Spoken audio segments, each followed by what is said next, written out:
departmental colleagues, and I don't know if you know his work, but he's a guy by the name of Mike Stevenson, and he does a lot of work on healthcare campaigns, and he was ranked, by NCA or ICA at one point as I think the second most productive scholar. I mean, Mike just cranked out these publications. He was at the office. I mean, he's a good dad and he has kids and he spends time with his kids, but still, he'd come to the office on Saturday and Sunday and just be cranking out those publications. He had an amazing amount of scholarship, and it's good scholarship. And then he got cancer, and he got a lot of social support.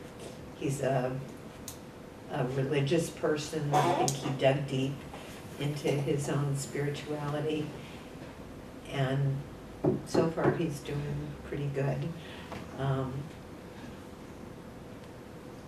But when he came out of that period of trial, he did something totally kind of unpredictable.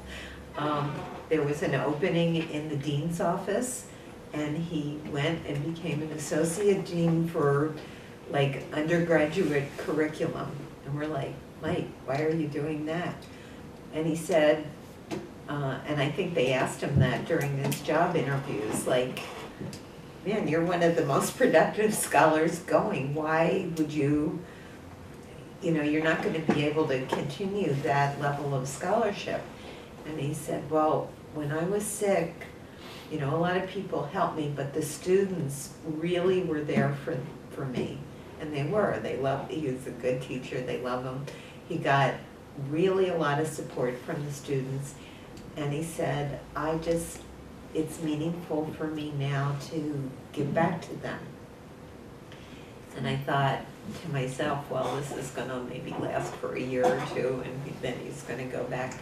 That hasn't happened at all. And he's just as happy as he can be doing administration that is devoted to the students.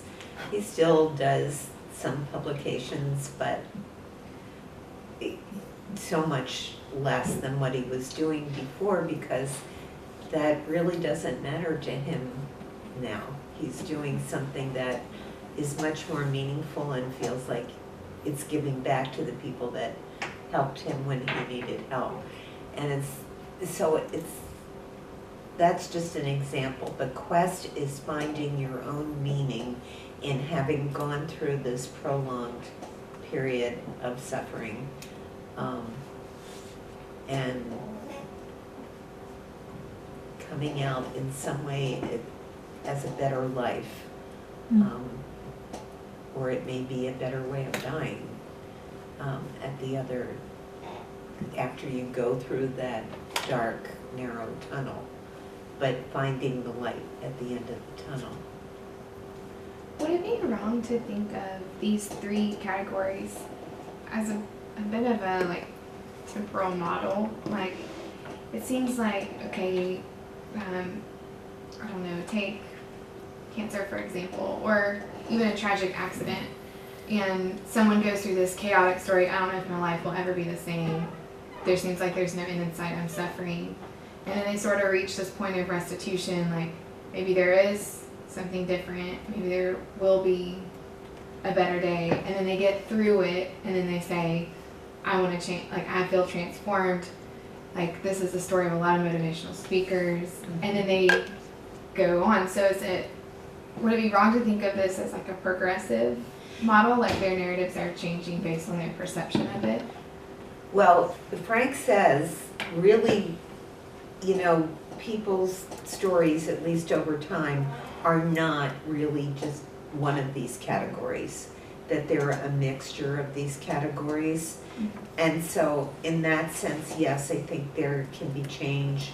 There can be, I don't know if it's exactly a continuum of, because you could mix that and happen. You could yeah, mix those right. different ways. Yeah, it kind of, you it wouldn't necessarily go in that order. Right. and I don't know that I would put restitution in there because Okay. restitution is being restored to your prior self. And that's Okay. really different than the quest, Yeah, yeah. where it's all about transformation. It's all about transformation, and then the other point that we shouldn't forget is that it's about witnessing and testimony. That you take what happened to you and you use it in some pro-social kind of way. That you give witness to other people's suffering, and that you use your testimony of what happened to you for good in some way. He's very concerned, throughout all his writings, Frank is very concerned with kind of what are the moral implications of any of these things. He's very into ethics. Huh. Yeah, I was trying to say that there's a case that either to seek for help or to share your stories with others become a structural problem in case of a project that I want to do, that is HIV/AIDS AIDS village in Henan province in China. So Pauline and I were talking about this and pursuing this. It was in the 1990s that these village people, out of poverty, offered to sell their blood. So what they do is that they got their liquid or their a certain part of the blood for medical use, but then re-inject the other part into their blood vein. But then instead of doing it individual, so I got your blood, got the parts for use in medical use and injected that remaining part to you. Instead, they have a common pool that I just give like 30% of what you have, you know. So the case was like if there were one has HIV virus in it, then the whole pool will got.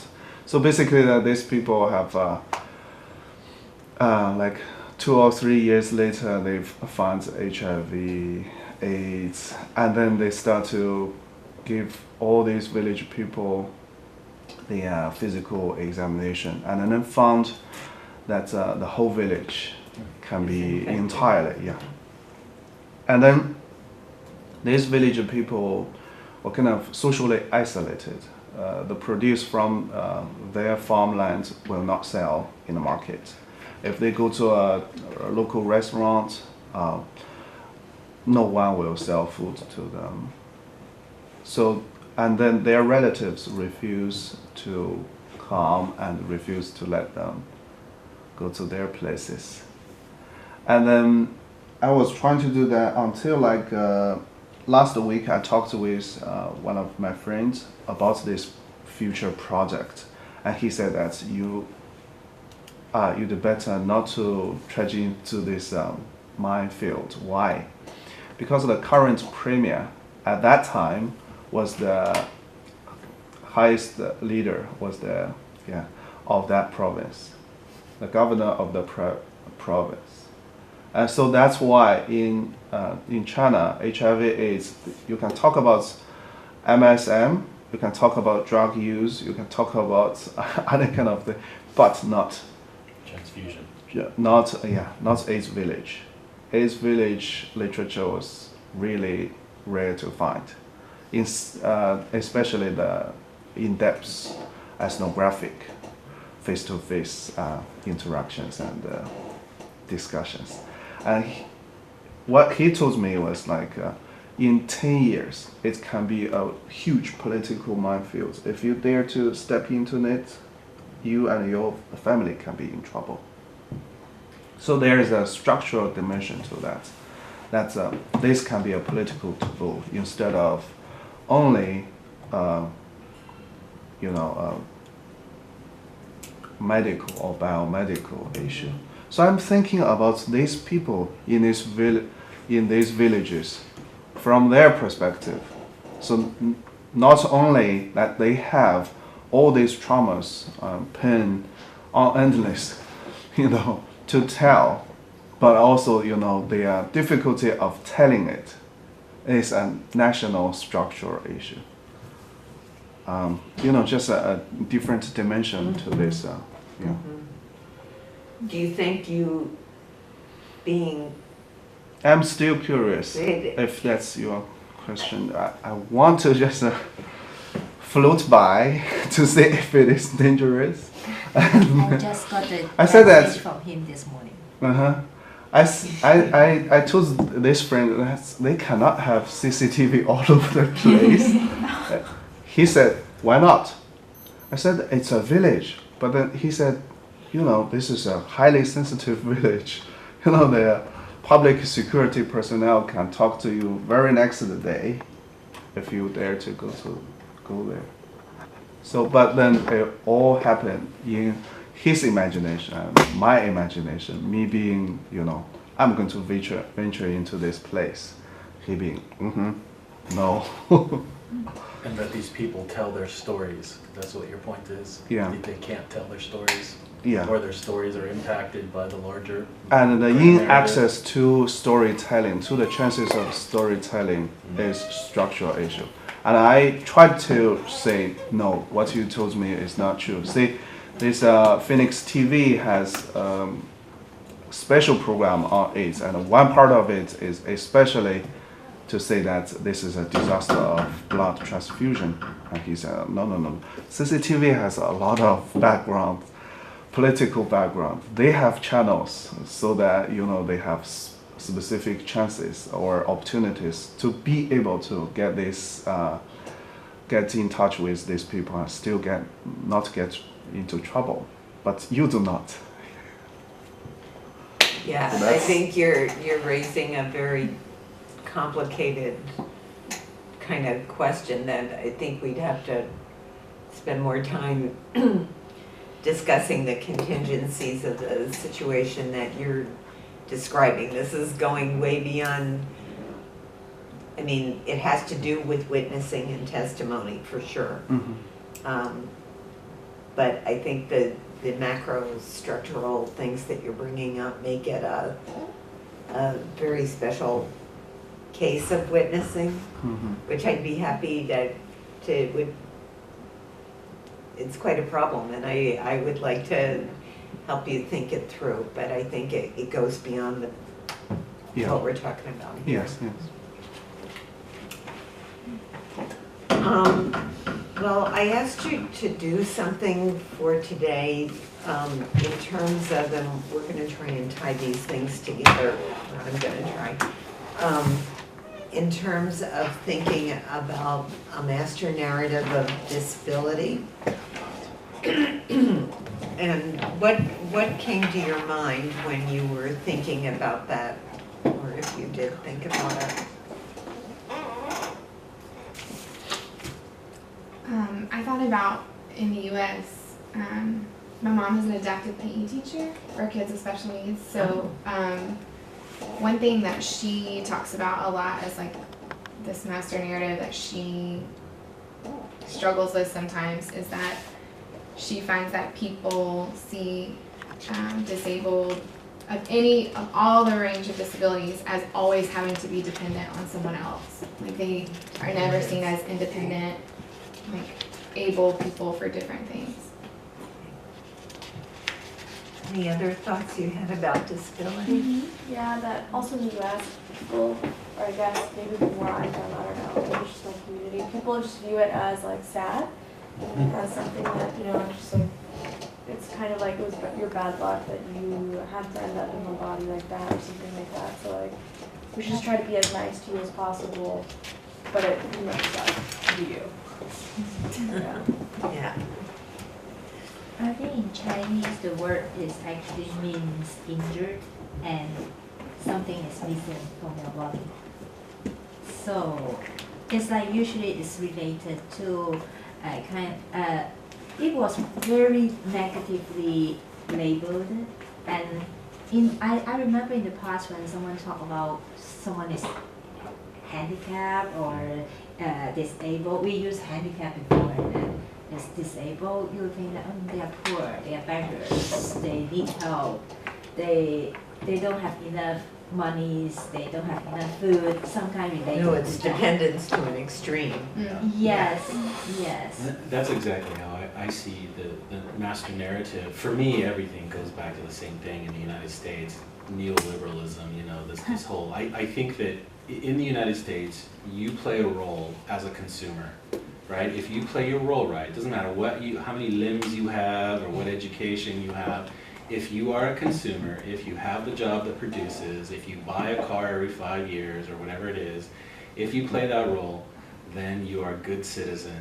And if for some reason you can't play that role, then, you know, for instance, as a disabled person, then you better find a way to overcome that, right? And if you don't, you better not rely on, you know, the government or public services or you know, having buildings be fit for you, because then you're dependent, like you were saying, you know, and that's the last thing that an American wants to be, is dependent and not part of the, you know, the engine of the economy or whatever. So that's just my point of view, but, you know, I mean, I agree.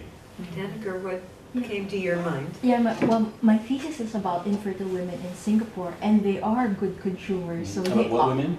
infertile Oh, women, yeah. so they are the women who are working. Yeah. They are the women who are in Singapore. They have the aspiration for the 5 C's: cars, credit, condo, Sure. something else.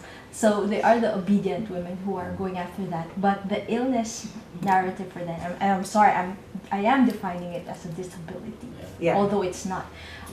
It's not really. The society does.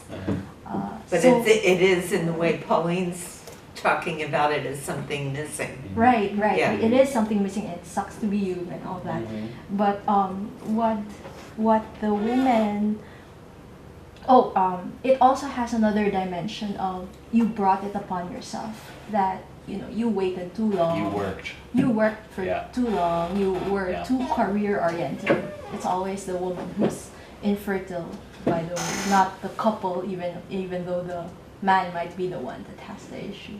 Should have stayed home and had babies. Right. So it really does have that narrative in Singapore. So it's often coupled with regret that, oh, I shouldn't have used protection. I should have stopped using protection at this part of my life, but and coupled with justification.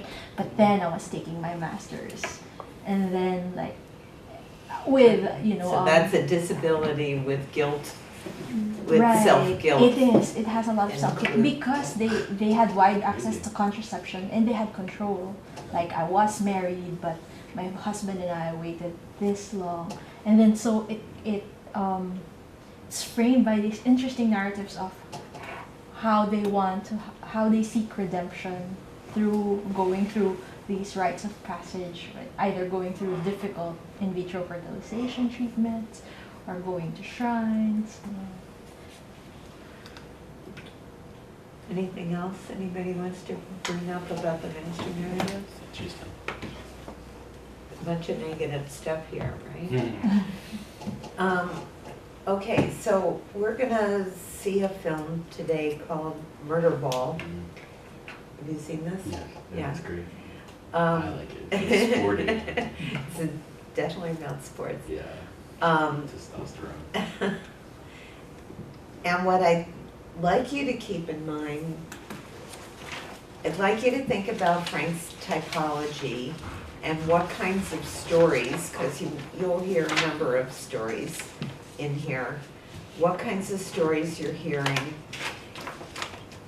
That's one thing. And second thing is, how does this stand up in relation to the master narrative that we've just described? Okay.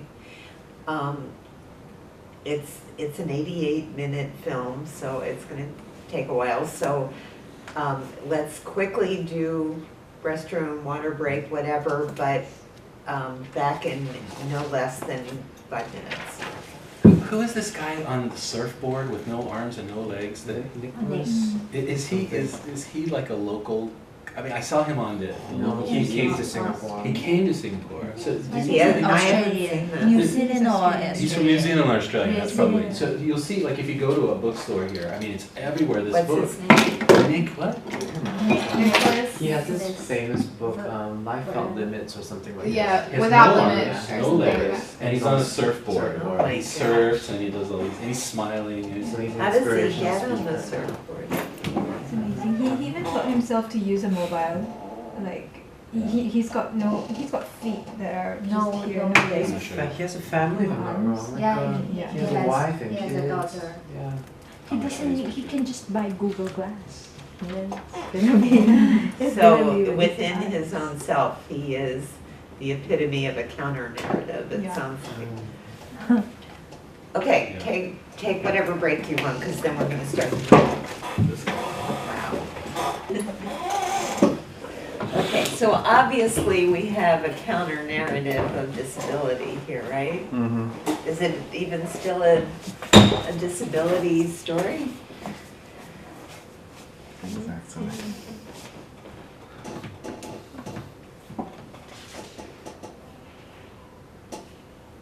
Other ability? What did you learn that was surprising?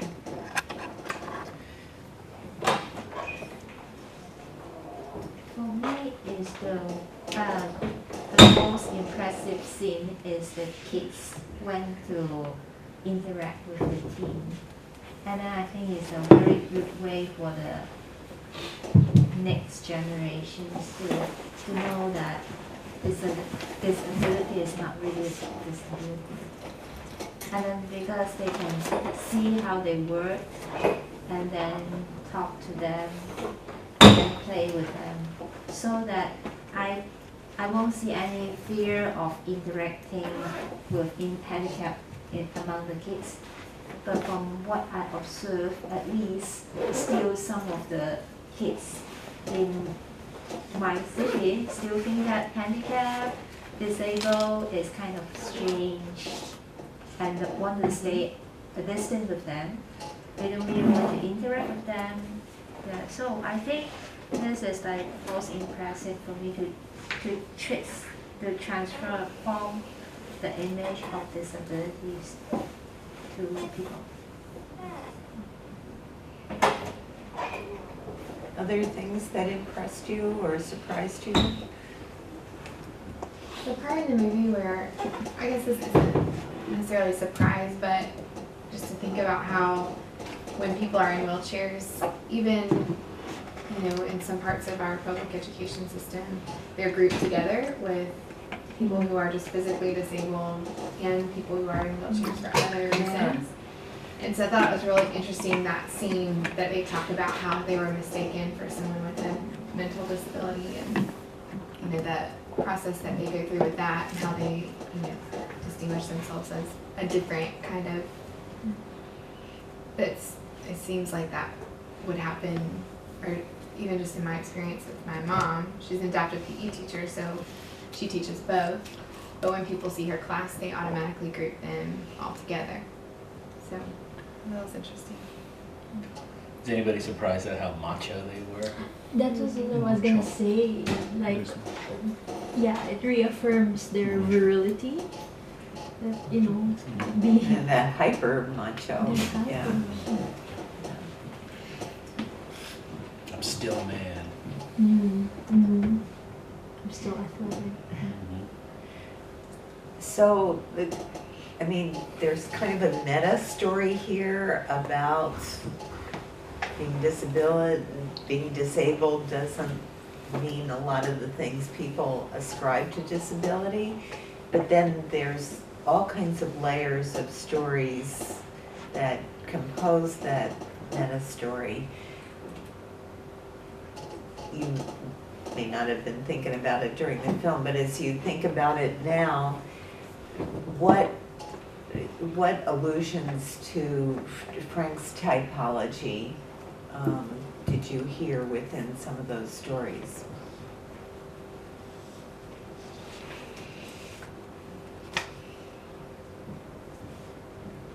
sort of the quest with the guy speaking at the rehab center, where he said, when I saw the guy in the wheelchair and he just lit up, I felt so fulfilled.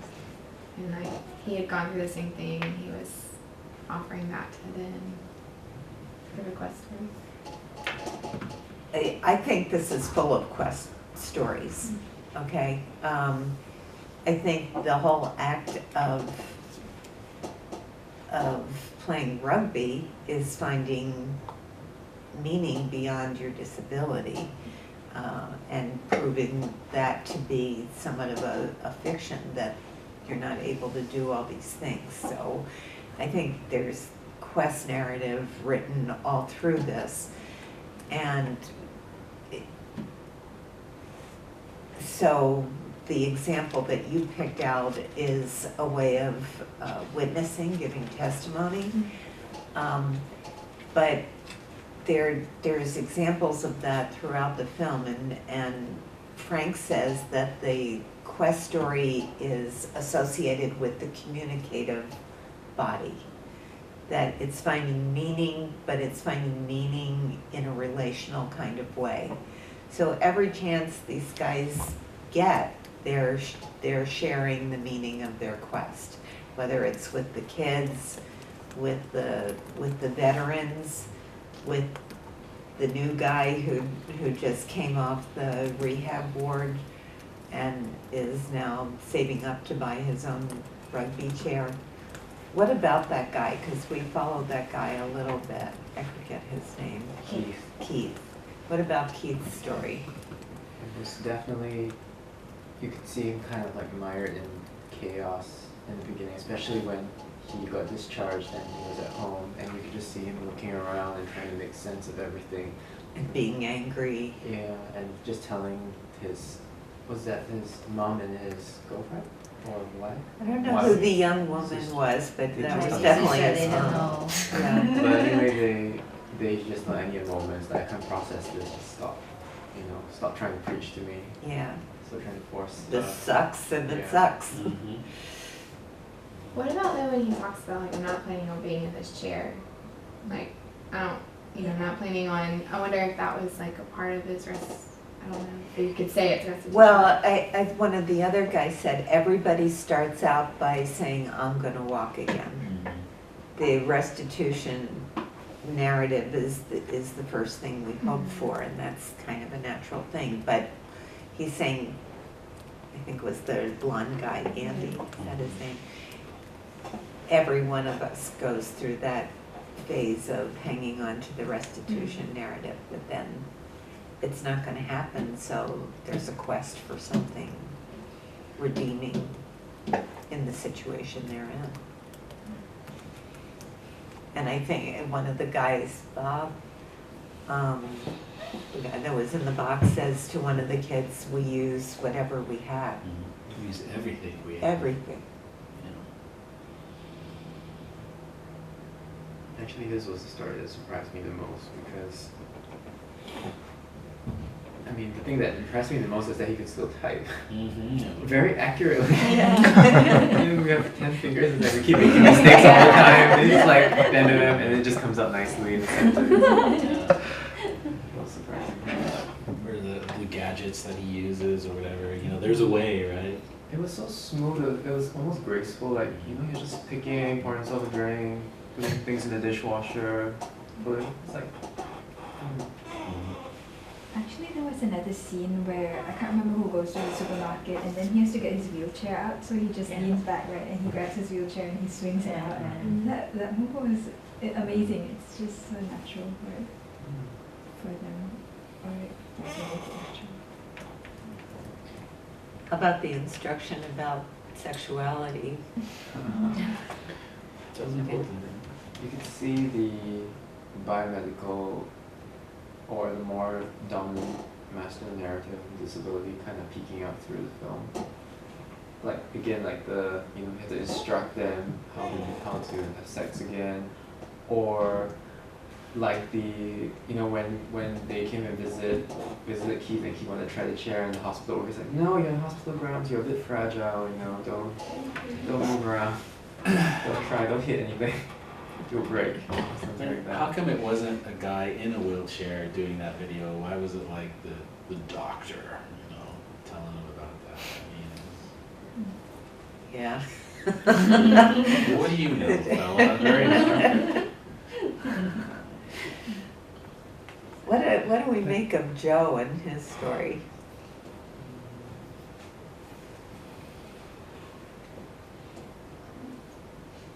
I mean, I'm not sure I know the answer to that, but I'm curious as to what you think.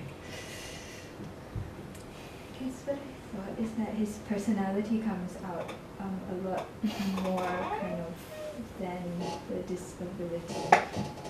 And, but yeah, like his story is, okay, I'm a person who has disabilities, but I'm a person first, you know, and have all these traits, and well, that's what kind of problematizes his work life in a way more than his disability. Yeah, I mean, he's the perfect villain, right? I mean, and he's almost like he's there to naturalize everything, like you said. I mean, and also like the people who made this film must have just jumped for joy when they got those two guys in the bar, and they were like, Zupan was a jerk before, you know? So, I mean, that he's a jerk now has nothing to do with his wheelchair. And there seems to be lots of moments throughout the story where it was like, has nothing to do with their wheelchair. See them as individuals. This guy's a jerk. He's like an ultra competitive. Somebody labeled him a Napoleon, you know, and he's just all of these things that you would expect, you know, if you see beyond the wheelchair. And, you know, so he's there for that. And I think a lot of scenes are there for that. That's also one part that I like about this movie, that sometimes the main theme of manhood or being alive or surviving the accident, or even the manifestation of manhood or even humanhood, is exactly played out through this jerkiness, or kind of like to show toughness through this roughness of you know, the rugby and then the personalities surrounding it. For sexuality, I find that very interesting about this director purposefully including that part. I say this because you know, I watched the movie Derrida, talking about Derrida, so that's yeah. And then Derrida, when the other person asked him about what aspect do you want to know about the previous the philosophers before you, he said it's about sexuality. It's because they talk all kinds of different philosophies that they have, but then when it comes to sexuality, you know, there's a blank spot that is so intimate, so connected to being a person, while these philosophers do not talk about.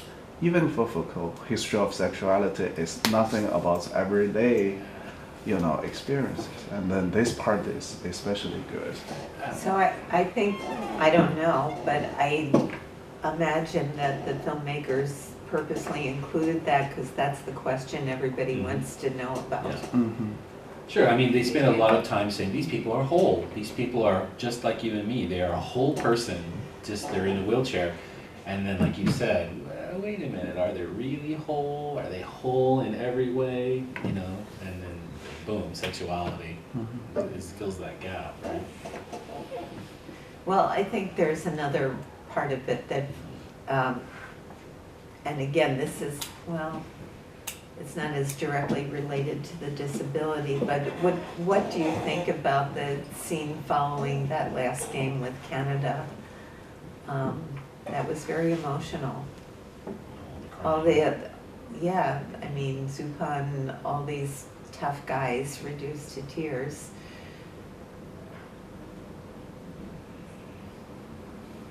Doesn't fit with the persona that been portrayed, but yeah, it's part of being a whole person. And also underscores just how important this rugby is to their whole being. To me, there's also underscored that relationality that you were talking about, because they were all crying, sure, but they weren't crying by themselves. And they all had their Relational, yes, their girlfriends, their wives, yeah. family. And even with Joe, the angry coach, to watch his relationship with his son. See, you can cry. You can cry if you lose this game, but you better not cry about being in a wheelchair, right? I mean, that's all those guys there. I mean, I bet you if you asked any one of those guys, you better not cry about losing your limb or not being able to do this, right? But if, okay, here's the time. Here's the prescribed time in our culture. It just shows how much you really care and how much you mean it. But you better not feel sorry for yourself, right? That would not fit the image that they have of themselves. Yeah, I don't think anybody that we saw, Feel sorry about themselves. except maybe the new guy for a little while. So the thing you said, Anu, about it sucks to be me, Mm-hmm. that's gone. Yeah. But would that be because they've sort of passed through it already? I mean, they've been through that crying stage. It's not that Yes. they've never looked into the face of their disability. I mean, they have to have, right? And gone through that and then come out, and then they don't cry about it anymore. That's true. Yeah. So I guess the narrative changes in a way. Because rugby's like their way out of that, right? Yeah. Yeah, I mean, I'm sure that this kind of disability, that there's people that it happens to that never work their way out of it. They're mired in the chaos of it, Right. but having a way out, yeah. I mean, we're seeing the same thing with the marathon runners that got blown up in Boston. So I guess even being aware of the existence of the counter-narrative gives the other wheelchair-bound people hope that they can also sort of come out of the master narrative that has been. Yeah, Imposed and with that's the where the narrative. testimony is so critical. Yeah. I was thinking about this transcendence of being disabled. It's just exactly built on that being on a wheelchair. Like when this new person is asking the veteran fighter, he's saying that if you can walk again, then you have to leave this wheelchair game behind. So this is the contradiction there. I'm not saying that I'm demanding more of these people. They are doing great already. But then the everyday transcendence must be, I'm in a wheelchair. I can still be maybe a cashier in a supermarket or something that, So that can be another different story. That the transcendence has to be everyday modern life instead of from the this disability to glory because of disability. I Another wonder kind. Fisher talks about, right? We choose. There are stories we can choose from, and I wonder who does work. I wonder if you do, or any other narrative scholars talk about the stories that aren't told, that aren't chosen. Because one of the stories that at that moment, right, he could have said, "Dude, you're never gonna walk again," right? But he needed. I think that he saw, because maybe he'd gone through that this guy needs to keep that. That story alive, that fantasy, really, the fairy tale that he's going to be able to walk again. He needs to keep it alive, and so he could have said, "No, that's not going to happen." But he said, "No, hey, if that happens, you give up wheelchair, right?" And so he at that moment had at least a fragment of a story that he could have chosen from, but he chose a different one, right? And he was like, "I gotta." That's great. Yes. The other person who, doesn't get rightfully so as much attention, but is kind of in there, is the story of Christopher, who caused, who caused the accident. And I thought it was interesting that what's his name? Zupan. Yeah, Zupan, his generosity brought that guy out of what I think was chaos for him, or was helping him to do that. I couldn't do it. No way. Drinking and driving. I couldn't do So it. you think that you couldn't be that generous? Is that what you're It saying? would take, I don't know, maybe I could, but it would be really hard. I mean, I couldn't read Christopher's expression actually at the end. He looked kind of blank when USA lost. I couldn't. I mean, what do you guys make of that at the end? The way he was looking on, or even when he turned up, you couldn't really tell. yeah. I think he's still a lost soul, but that his friend is trying to bring him out of that. You know, he doesn't show up at the class reunion. Yeah. I mean, it's 10 years later, and he's still kind of stuck. I mean, Frank doesn't say this, but I think being in chaos kind of means you are stuck and you can't move. Well, it's 12 o'clock. I just want to say for next time, I don't have a video for you to film next time, but we are going to talk about media, and there is a worksheet. And it's related to the reading by Green et al. About a concept they call media transportation. And I'm gonna, so the workshop asks each of you to be prepared to talk about some instance of media transportation that you've experienced. If you do want to show us something, you know, a YouTube or something like that, we have the means to do it. So we're going to spend part of this session on that, and then we're going to talk about visual presentation as a form of scholarship. The other reading incorporates that. And really, we've been looking at visual stuff all along, but as exemplars. So we're going to talk about it as, just like we did with performance, using visual, and particularly in the form of art, as a form of scholarship.